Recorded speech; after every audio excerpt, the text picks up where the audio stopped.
News 19 में और मैं हूं आपके साथ सुनीता शर्मा। खबर रतनगढ़ से है, जहां पर आपको बता दी कि खनन माफियाओं की रोक को लेकर एक पूर्व मंत्री रीडवा को ज्ञापन सौंपा। क्या कुछ कहा है इसमें और क्या कुछ लिखा है ज्ञापन में, सीधा दिखाती है अपनी इस खास रिपोर्ट में। रतनगढ़ रणधीर पहाड़ी पर खनन माफियाओं द्वारा किए जा रहे अवैध खनन को रोकने की मांग को लेकर युवा विकास सतर्कता समिति ने पूर्व खान मंत्री राजकुमार रिणवा को ज्ञापन सौंपा है। समिति के अध्यक्ष तेजपाल गोदारा के नेतृत्व में खनन विभाग जोधपुर के एसडीएम के नाम रिणवा को दिए गए ज्ञापन में अवैध खनन को रोकने की मांग की है। साथ ही ज्ञापन में लिखा गया कि खनन माफियाओं की बार-बार शिकायत के बाद भी उक्त कार्य थमने का नाम नहीं ले रहा। पहाड़ी पर नियमों को ताक पर रखकर खनन का कार्य किया जा रहा है। साथ ही सड़क के पास में लीज धारकों द्वारा खनन किया जा रहा है। गत दिनों एक ट्रैक्टर ट्रॉली गहरे खदान में भी गिर गई थी। गनीमत यह रही कि चालक सूझबूझ दिखाते हुए नीचे कूद गया था, जिसे किसी भी प्रकार की जनहानि नहीं हुई। क्षेत्र में सुरक्षा पैरामीटर व चेतावनी सूचकांक को भी नहीं दर्शाया गया।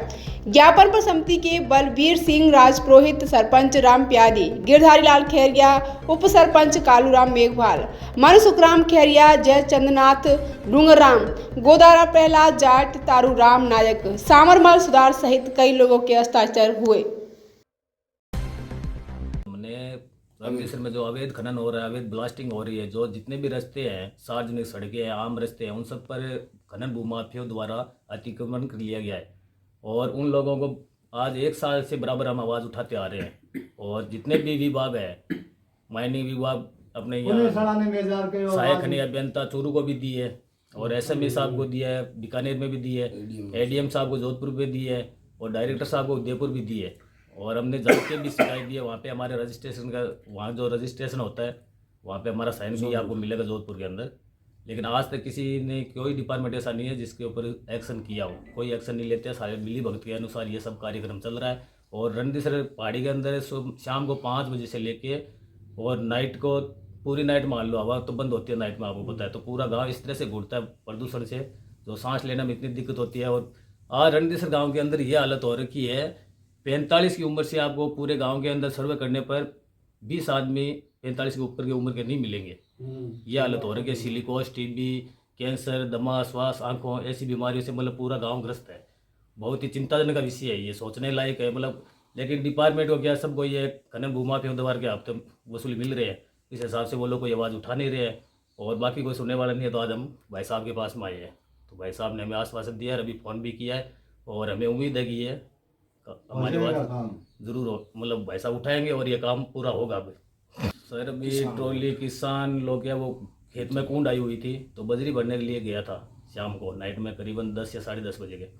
लेकिन क्या, वो सामने से कोई गाड़ी आई इधर से, और मोड़ बढ़ रही है वहाँ पे, और खनन माफियों ने पूरा रास्ता तोड़ रखा था।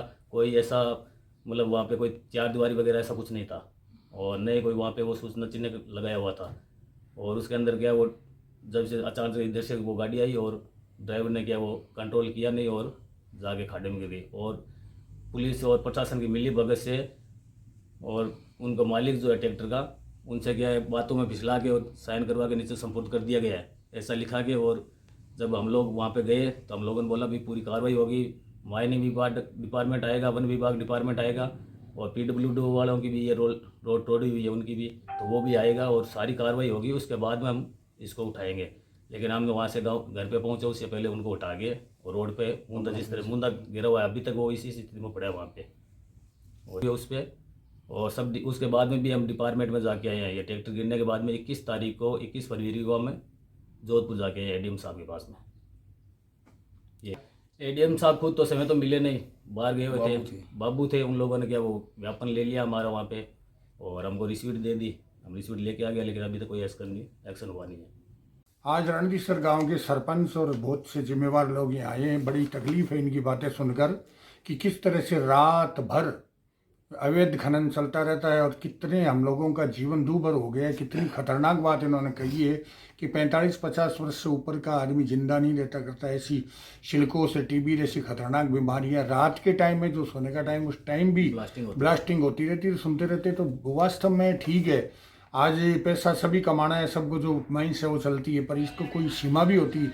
इतनी सेटिंग इन्होंने कर रखी है कि भी इनको कोई मानवता की, कोई इंसानियत की कोई वो रही नहीं।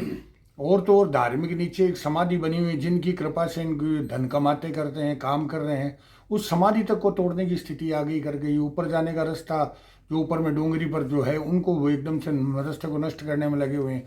जो दात्री के और के रास्ते बड़े उन रास्तों को तोड़ रहे हैं, कर रहे हैं।